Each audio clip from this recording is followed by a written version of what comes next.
The OG bow spear build is back, sorta. Let me start this off by saying this is mainly an arena build, but why is that?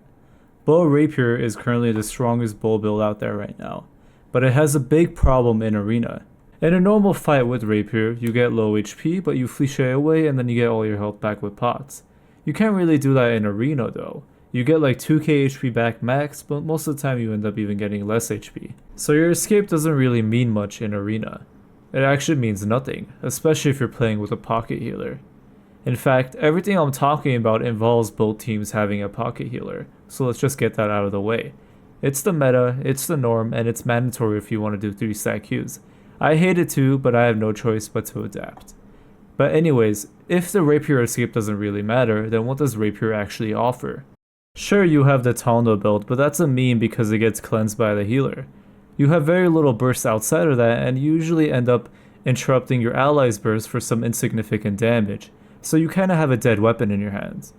You need a weapon that can peel for your teammates, CC lock, and set up a burst, and Spear is the perfect weapon for that, specifically Javelin.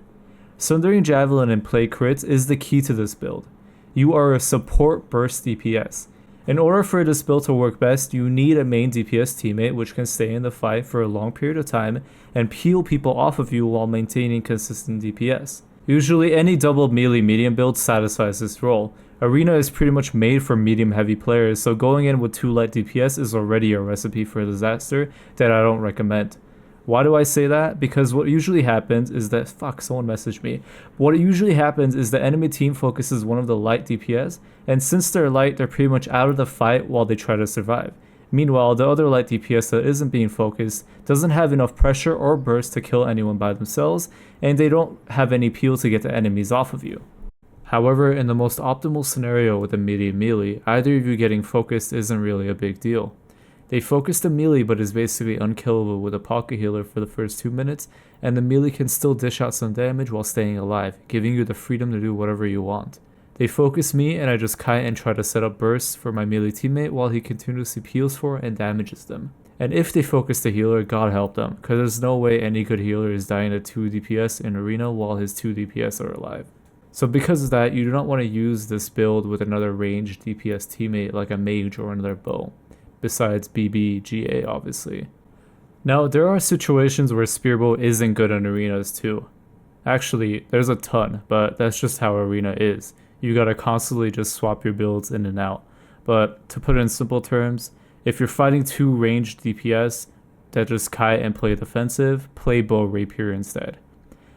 You're fighting 2 heavy melee players with a heavy healer, play either bow VG or bow spear with perforate and skewer. Or honestly, just drop the bow entirely because it's kind of useless over there. If you're fighting a mixed range DPS and melee DPS group, now that's where Spearbow comes into play and is the most useful. But what armor do you run? Well, that's a whole nother issue. As some of you know, I use a double gear set methodology, with the only difference between these two being one has 4 freedom and the other has 4 LE aversion instead. And obviously the gem setup. If I'm fighting a lot of melee players, I use this build. If I'm playing a normal OPR where it's a ranged fiesta, or I'm just fighting a lot of mages, a lot of bows, a lot of mages that have LE split, which are most bows, let's be honest here, I use this build. But it ain't that black and white too. The key difference between here is the versatility of the build, especially the amulets here. I have 1 fire protection amulet and 1 thrust protection amulet.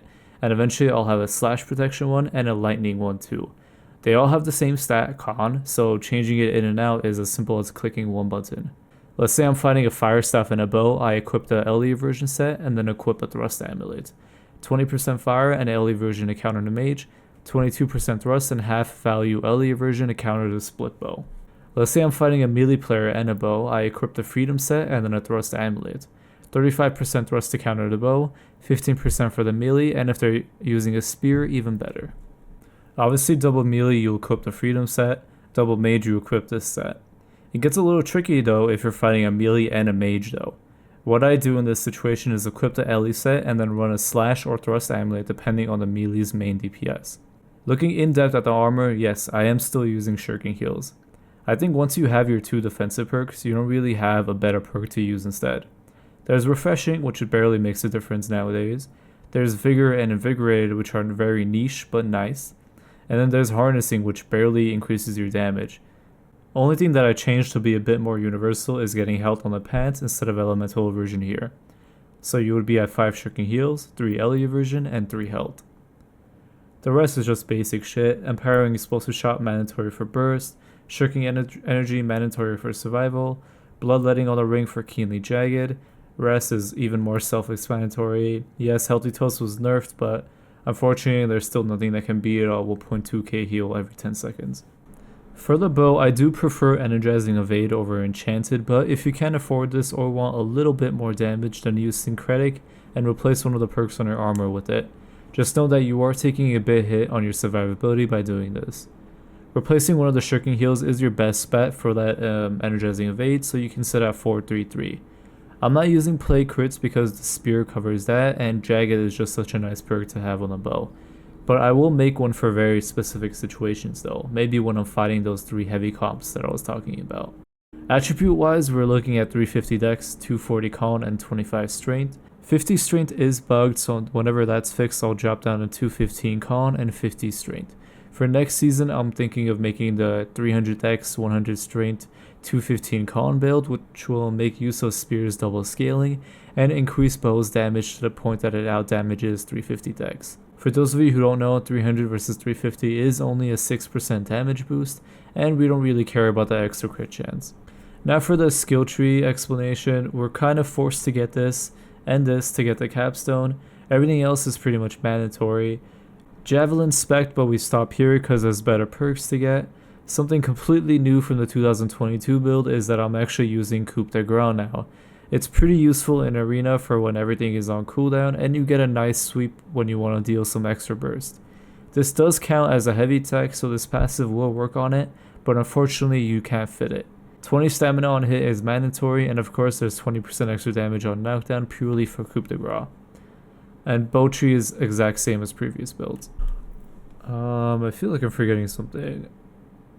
Oh, here's the spear. This is 625. But in arena it gets scaled to 675. I'll eventually make a 700 version, but it's just not really a priority right now.